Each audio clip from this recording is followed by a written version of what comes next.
दिल्ली के मुख्यमंत्री अरविंद केजरीवाल ने 28 मार्च को राउज एवेन्यू कोर्ट में खुद दलीलें सामने रखी। इस दौरान उन्होंने ईडी पर गंभीर आरोप लगाए। आबकारी नीति से जुड़े मामले में गिरफ्तार किए गए केजरीवाल ने पूछा कि क्या किसी मुख्यमंत्री को गिरफ्तार करने के लिए 4 बयान पर्याप्त हैं? उन्होंने अदालत में क्या क्या कहा, हर बड़ी बात बताएंगे, मगर पहले ये जान लीजिए कि कोर्ट ने 1 अप्रैल तक केजरीवाल की ईडी रिमांड को बढ़ा दिया है। हालांकि ईडी ने केजरीवाल की 7 और दिन की हिरासत का अनुरोध किया था। इसके पीछे ईडी ने दलील दी थी कि मामले से जुड़े कुछ लोगों से उनका आमना सामना कराने की जरूरत है। चलिए अब आपको बताते हैं कि केजरीवाल ने अदालत में क्या क्या कहा। तो केजरीवाल ने ईडी पर आरोप लगाते हुए कहा कि ईडी का मकसद उन्हें फंसाना है। उन्होंने कहा, हम ईडी रिमांड अपोज नहीं कर रहे, जितने दिन चाहे वो मुझे कस्टडी में रख ले, लेकिन ये घोटाला है। इसके अलावा उन्होंने कहा, ईडी के 2 मकसद हैं, एक तो आम आदमी पार्टी को खत्म करना, दूसरा स्मोक स्क्रीन बनाना और उसके पीछे वसूली रैकेट चलाना, जिसके जरिए वो पैसे इकट्ठे कर रहे हैं। गवाह के बयानों को लेकर केजरीवाल ने कहा कि कई बयान दिए गए थे, लेकिन कोर्ट के सामने वो बयान लाया गया जो उनके खिलाफ था। केजरीवाल ने कहा कि ये तो सही नहीं है। केजरीवाल ने अपनी गिरफ्तारी पर सवाल उठाते हुए कहा कि ना तो उन्हें किसी कोर्ट ने दोषी करार दिया है और ना ही उनके खिलाफ आरोप तय हुए हैं। हाल ही में केजरीवाल को ईडी ने आबकारी नीति से जुड़े एक मामले में गिरफ्तार किया था। ऐसा आरोप है कि शराब व्यापारियों को लाइसेंस देने के लिए दिल्ली सरकार की आबकारी नीति 2021-22 ने गुटबंदी को बढ़ावा दिया था और कुछ डीलर को फायदा पहुंचाया था, जिन्होंने इसके लिए कथित तौर पर रिश्वत दी थी।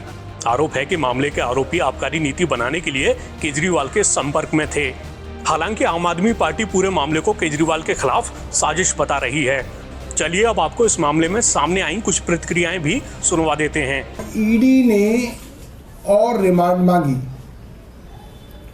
मगर ये शायद कम ही देखा गया कि अरविंद केजरीवाल जी ने कोर्ट से कहा कि मुझे इसके अंदर कोई दिक्कत नहीं है, ये जितने दिनों की रिमांड मांग रहे हैं इनको रिमांड दे दी जाए, जितनी छानबीन करनी है, जितनी इन्वेस्टिगेशन करनी है, जितनी पूछताछ करनी है, ईडी अपनी पूरी तसल्ली कर ले। तो अरविंद केजरीवाल जी ने अपनी रिमांड को अपोज नहीं किया, उन्होंने उसका स्वागत किया। उसके बाद अरविंद केजरीवाल जी ने कोर्ट से इजाज़त मांगी कि मैं कोर्ट के संज्ञान में अपने इस मामले के विषय में कुछ बातें रखना चाहता हूं। ईडी ने इसका विरोध किया। फिर अरविंद केजरीवाल जी के वकील ने सेक्शन 313 कोट किया और कहा कि ये अपनी स्टेटमेंट कोर्ट के सामने दे सकते हैं, कोर्ट इसको अलाउ कर सकता है, प्रावधान है, लिहाजा कोर्ट ने इसको अलाउ किया। जितनी स्टेटमेंट हम लोग उनकी लिख सके, समझ सके, वो मैं एक बार आपको पढ़ के सुनाना चाहता हूं। अरविंद केजरीवाल जी ने कहा कि यह केस लगभग 1.25 साल से चल रहा है। 17 अगस्त 2022 को सीबीआई का पहला केस फाइल हुआ था और 22 अगस्त 2022 को ईडी ने अपनी ईसीआईआर फाइल की। अब मुझे गिरफ्तार किया गया है। ना तो किसी कोर्ट ने मुझे दोषी करार किया है, ना ही मेरे ऊपर कोई मुकदमा चला है, ना ही मेरे ऊपर कोई आरोप तय हुए हैं, ना ही मेरे ऊपर कोई आरोप लगे हैं। अभी तक केस में सीबीआई ने 31,000 पेज कोर्ट में फाइल किए हैं और 294 विटनेस यानी कि गवाह एग्जामिन किए गए हैं। ईडी ने लगभग 162 विटनेस को एग्जामिन किया है और करीब 25,000 पेज फाइल किए हैं। इन सारे विटनेस और कागजों को मिलाकर मुझे क्यों गिरफ्तार किया गया है? मेरे नाम सीधे सीधे 4 स्टेटमेंट डाले गए हैं, यानी कि लगभग 4 स्टेटमेंट ऐसे हैं जिनमें अरविंद केजरीवाल जी के नाम का जिक्र है और उन्होंने कहा कि मैं ये चारों स्टेटमेंट्स के विषय में आपके सामने बात रखना चाहता हूं। पहला स्टेटमेंट मनीष सिसोदिया जी के तब के सेक्रेटरी सी अरविंद के विषय में था। उन्होंने कहा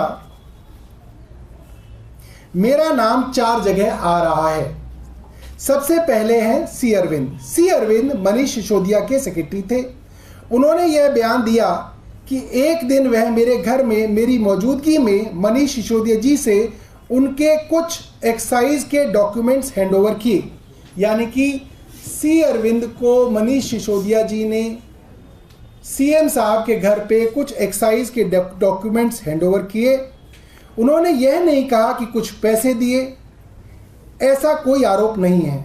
मैडम, मेरे घर पे ढेरों विधायक, मंत्री और अधिकारी आते हैं, उनके सेक्रेटरी आते हैं, वह आपस में खुसर पुसर करते रहते हैं और कई कागज़ एक दूसरे से एक्सचेंज करते हैं।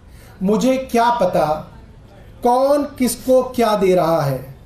क्या यह बयान एक मौजूदा मुख्यमंत्री को गिरफ्तार करने के लिए काफ़ी है? उन्होंने कोर्ट के सामने अपना ये सवाल रखा। उसके बाद उन्होंने दूसरे गवाह के ऊपर आए, जिनका नाम है मुगुंटा श्रीनिवास रेड्डी, जिनको MSR भी कहते हैं, जो जगन रेड्डी की पार्टी के सांसद थे। MSR एक दिन 16 मार्च 2021 को 4:30 बजे उनके दफ्तर में आए। इससे पहले उन्होंने 10 दिन पहले अरविंद केजरीवाल जी को चिट्ठी लिखी कि मैं एक सांसद हूं, मुख्यमंत्री से मिलना चाहता हूं। अरविंद जी कह रहे हैं मेरे ऑफिस में उन्हें 10 दिन बाद मिलने का समय दे दिया गया। वह 4:30 बजे मेरे पास मिलने के लिए आए। मैं किसी वजह से जल्दी में था, तो उन्होंने मेरे से कहा कि मुझे दिल्ली में अपना फैमिली चैरिटेबल ट्रस्ट खोलना है, उसके लिए मुझे ज़मीन चाहिए। हमने कहा कि ज़मीन हमारे अंडर नहीं आती, LG साहब के अंडर आती है। आप चिट्ठी दे दीजिए, मैं LG साहब को फॉरवर्ड कर दूंगा, यानी कि पहुंचवा दूंगा। 16 सितंबर 2022 को उनके घर पे रेड पड़ी। उनसे पूछा जाता है कि क्या आप अरविंद केजरीवाल जी से मिले? उन्होंने कहा कि जी हाँ, मैं मिला और मैंने अरविंद केजरीवाल जी से अपनी फैमिली के ट्रस्ट के लिए ज़मीन मांगने की बात कही थी। 16 सितंबर, ये जो स्टेटमेंट है, ये 16 सितंबर 2022 को सेक्शन 17 में ली गई थी। ये एक PMLA का सेक्शन है। 5 महीने बाद यानी कि 10 फरवरी को उनके बेटे को गिरफ्तार कर लिया जाता है। मुगुंटा रेड्डी के बेटे को गिरफ्तार किया जाता है। उसके बावजूद वे अपने पुराने स्टेटमेंट पे कायम रहते हैं। जब 5 महीने तक उनका बेटा गिरफ्तार रहता है तो बाप टूट जाता है। 16 जुलाई को उसके पिता अपना स्टेटमेंट बदल लेते हैं, यानी कि राघव के पिता मुगुंटा रेड्डी अपना स्टेटमेंट बदल लेते हैं।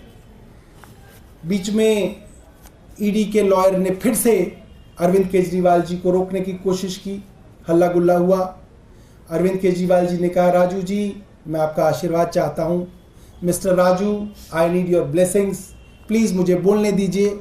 और फिर किसी तरीके से दोबारा अरविंद जी ने अपनी बात शुरू की। उन्होंने कहा 16 जुलाई को अपना बयान वे बदल लेते हैं। एक बाप अपने बेटी की गिरफ्तारी के बाद अपना बयान बदलता है और 18 जुलाई को उनका बेटा छूट जाता है। उसके बाद उनका और कोई नया स्टेटमेंट रिकॉर्ड नहीं किया जाता।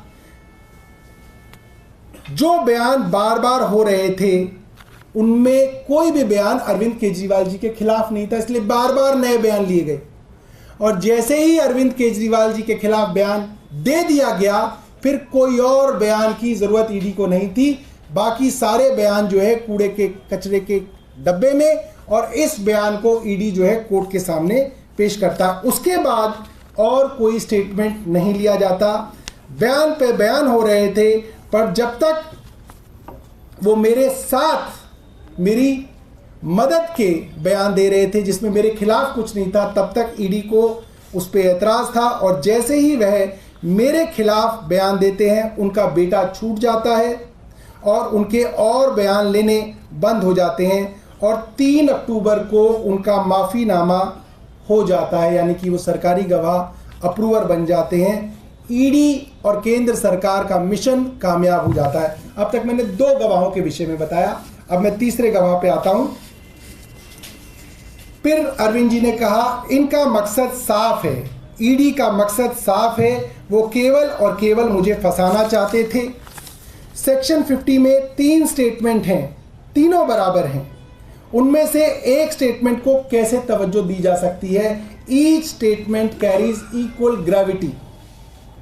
क्या जांच की गई है और इनमें से एक सही है बाकी गलत है? इस निर्णय पे ईडी कैसे पहुंची?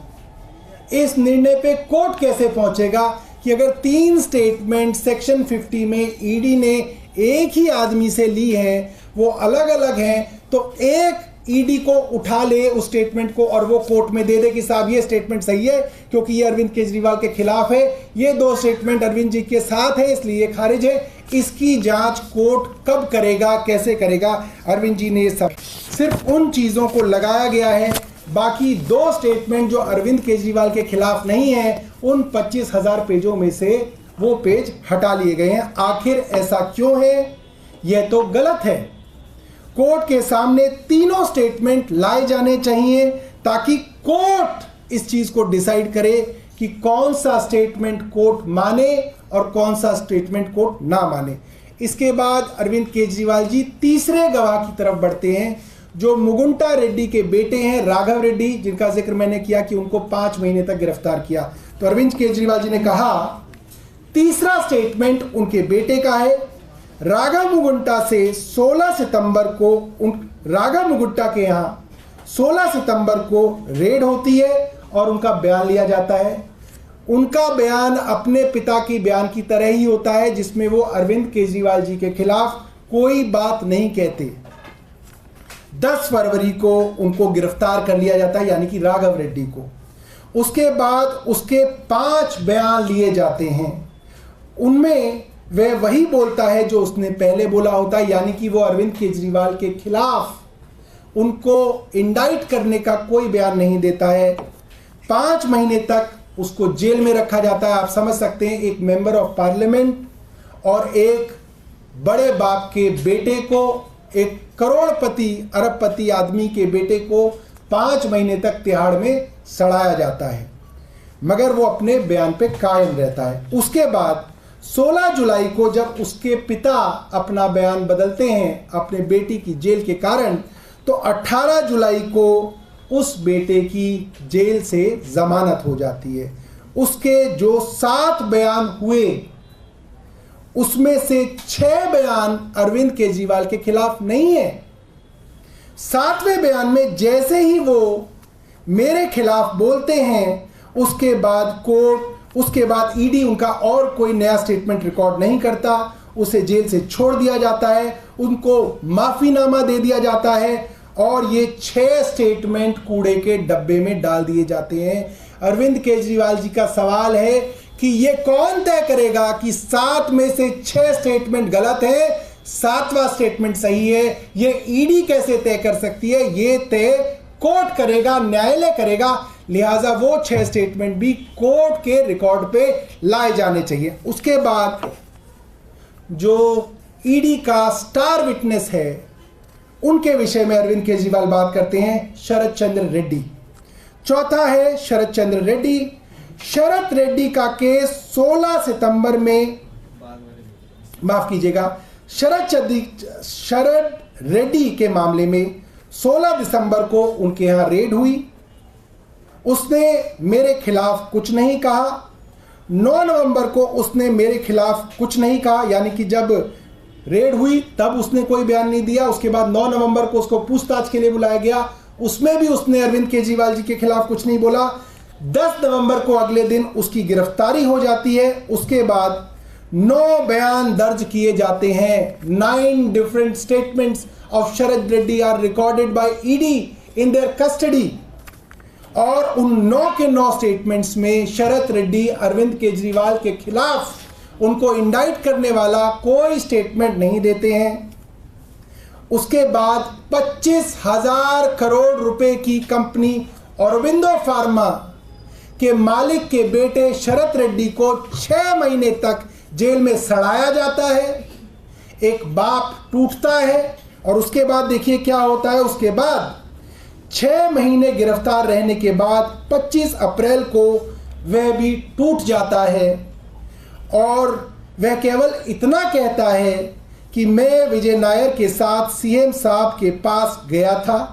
सीएम साहब जल्दी में थे तो सीएम साहब ने कहा कि विजय के टच में रहो, विजय अच्छा लड़का है। सिर्फ इतना बयान है। 6 महीने सड़ाने के बाद 25,000 करोड़ की कंपनी के मालिक के बेटे का ये बयान है। मैं केवल, अब अरविंद जी ने कहा, मैं केवल यह जानना चाहता हूं कि ये 4 स्टेटमेंट क्या एक मौजूदा मुख्यमंत्री को गिरफ्तार करने के लिए पर्याप्त हैं? Can you use these 4 statements to arrest a sitting chief minister? Can you just arrest a chief minister on the basis of these statements? Arvind ji ने फिर कहा 2 नवंबर को जो 30,000 पेज की फाइल की गई है, यह 30,000 जो पेज फाइल किए हैं ईडी ने, उसके अलावा करीब 1 लाख पेज ईडी के पास वो हैं जिसके अंदर अरविंद केजरीवाल और आम आदमी पार्टी के नेताओं की बेगुनाही साबित होती है। उन पेजों को कोर्ट के रिकॉर्ड में क्यों नहीं लाया जा रहा, ये अरविंद जी ने कोर्ट से पूछा। कोर्ट ने कोई जवाब उस समय नहीं दिया। उसके बाद उन्होंने कहा ये जो शराब घोटाला है ये आखिर क्या है? क्या आरोप लगाया गया है? आरोप ये लगाया गया है कि किसी साउथ लॉबी ने 100 करोड़ रुपए की पैसे शराब की पॉलिसी बनाने के लिए आम आदमी पार्टी को दिए। यही आरोप है बेसिकली ईडी का कि 100 करोड़ रुपए एक पॉलिसी बनाने के लिए सो कॉल्ड साउथ लॉबी ने आम आदमी पार्टी को दिए। जस्टिस खन्ना ने अपने सुप्रीम कोर्ट के ऑर्डर में पेज नंबर 22 के पैराग्राफ नंबर 12 में कहा है कि जो 100 करोड़ रुपए की रिश्वत वाली बात है, this is a matter of debate. ये बात संदेहास्पद है, ये बात विवादास्पद है, ये बात बहस योग्य है। इसके लिए अभी तक ईडी ने कोई सबूत दाखिल नहीं किए हैं कि 100 करोड़ की रिश्वत साउथ ग्रुप ने आम आदमी पार्टी के नेताओं को दी। तो असली शराब घोटाला क्या है? अरविंद जी ने कहा असली शराब घोटाला शुरू होता है ईडी की जांच शुरू होने के बाद। जब ईडी की जांच शुरू होती है, ईडी की जांच के 2 मकसद थे। पहला मकसद है आम आदमी पार्टी को क्रश करना, आम आदमी पार्टी को भ्रष्टाचारी साबित करना, खुद ये बात फैलाना कि आम आदमी पार्टी ने शराब घोटाला किया है। यह ईडी का पहला मकसद है।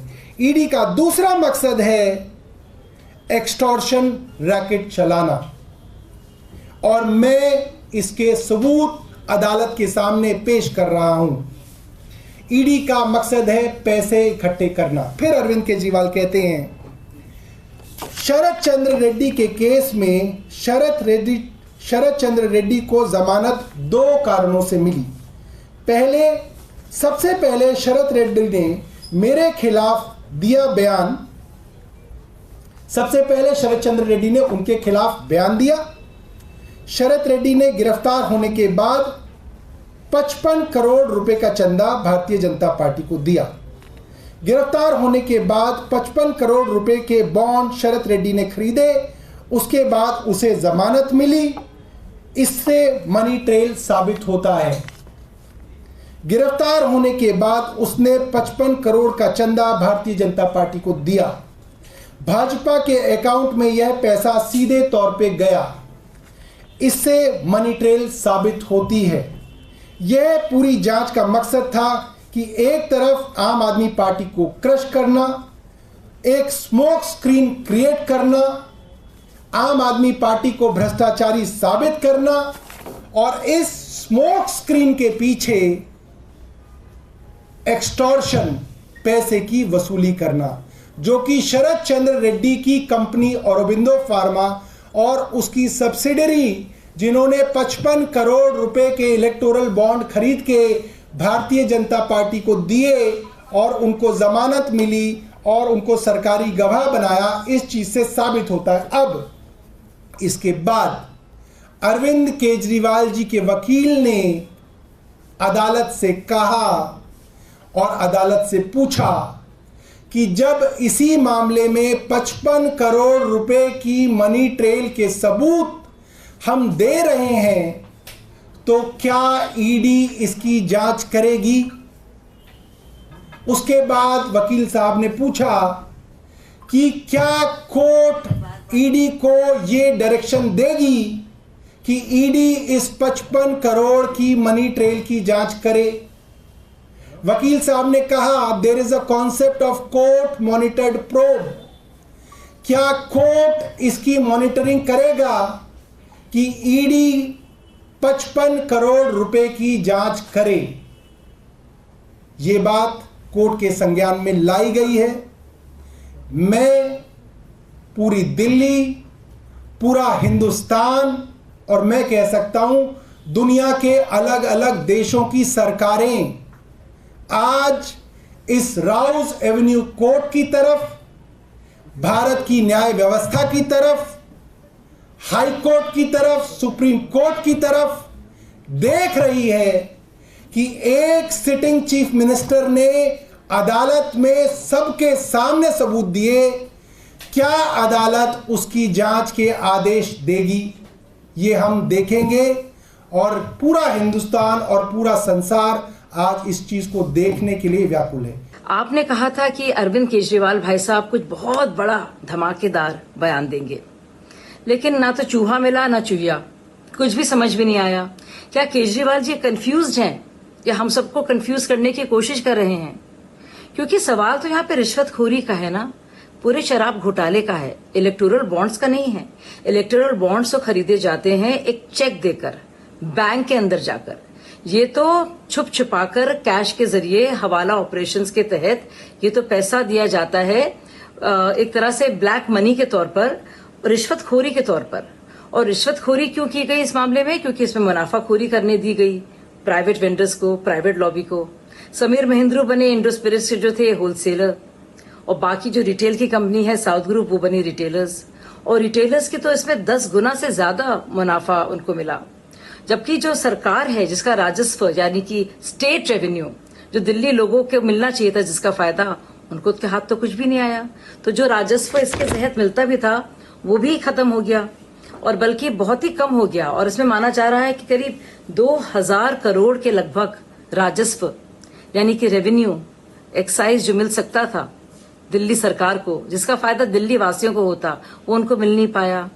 तो ये बात अरविंद केजरीवाल जी प्लीज एक्सप्लेन कर दें कि इलेक्टोरल बॉन्ड्स और रिश्वतखोरी में जो फर्क है और क्यों वो रिश्वतखोरी के केस में पाए गए हैं। दूसरी और जरूरी चीज से पूरा जो मामला है ये शरद रेड्डी के बयान पर सिर्फ आधारित नहीं है, बहुत सारी अनियमितताएं हैं जिसको लेकर सरकार ने जब इसको फ्लैग किया, जो चीफ सेक्रेटरी थे और कांग्रेस पार्टी के भी इसमें बहुत से लोग थे जिन्होंने इसको फ्लैग किया, यानी कि इस पर ध्यान वो लेकर आए और तभी मामला आगे बढ़ा। तो इसका लेना देना शरद रेड्डी से या किसी इलेक्टोरल बॉन्ड से नहीं है, वो सब पोस्ट फैक्टो है। मैं पहले की बात आपसे पूछना चाह रही हूँ, मुझे लगता है ये सवाल आप जरूर उन तक पहुंचाएंगी और उनसे कहेंगी जो बुनियादी सवाल हैं। विजय नायर क्यों गए समीर महेंद्रू के पास, क्यों साउथ लॉबी इधर आई, क्यों होलसेलर्स का इतना मुनाफा हुआ, क्यों रिटेलर्स का तो जबरदस्त मतलब मुनाफा हुआ। जो कमीशन मिलती थी होलसेलर्स को वो 6 से 12% हो गई, जो मिलता था प्रॉफिट रिटेलर्स को वो 10 गुना ज्यादा हो गया। हर एक बोतल पर जो 30 रुपए मिलते थे वो 300 से भी ज्यादा हो गए।